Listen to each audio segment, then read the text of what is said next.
খবরের কথা নেই যে স্মরণ, ভুলে গেছি কত আগে কাফন দাফন। মাটির দূরে হয় নীরবে মানুষ ঘুমায়, এখনো উদাস হয়ে আমি সারাক্ষণ। ওই সমস্ত ব্যক্তিকে ছাড়া আজকে আমি আলিম জান্নাতের মধ্যে যাব না।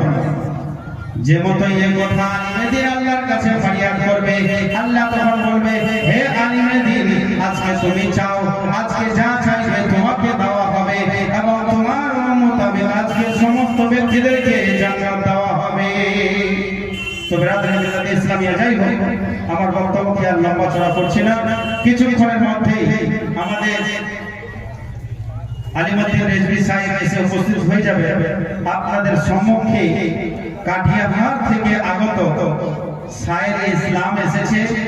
এই জন্যই শায়েরে ইসলাম করা হয়েছে যে এই জায়গাতে জশ্নে দাস্তানে হিফজ ও কিরাতের পাগড়ি দেওয়া হবে, যার কারণে আপনাদের যেন ভালো লাগে, আপনারা যেন আনন্দিত পান, যার কারণে শায়েরে ইসলামকে কাঠিয়াহাট থেকে ডাকা হয়েছে। আপনাদের কাছে এসে উপস্থিত হয়েছে আশরাফ হামজা। তো আপনারা সকলেই বাইরে না থেকে ভিতরে চলে আসেন।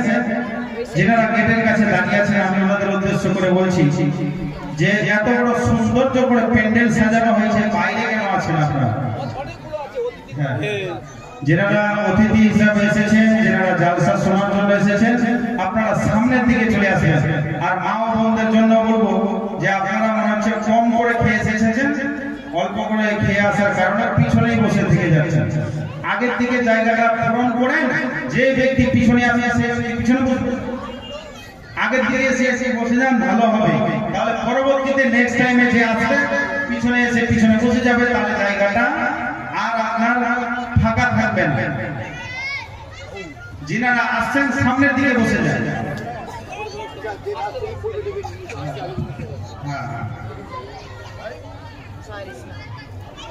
তো যাই হোক, আমার বক্তব্য এখান থেকে এগিয়ে করছি। ওমা আলাইনা ইল্লাল বালাগ। আসসালামু আলাইকুম ওয়া রাহমাতুল্লাহি ওয়া বারাকাতুহু।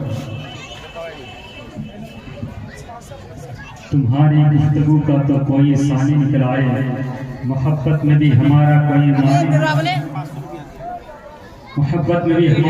मानी निकल आए।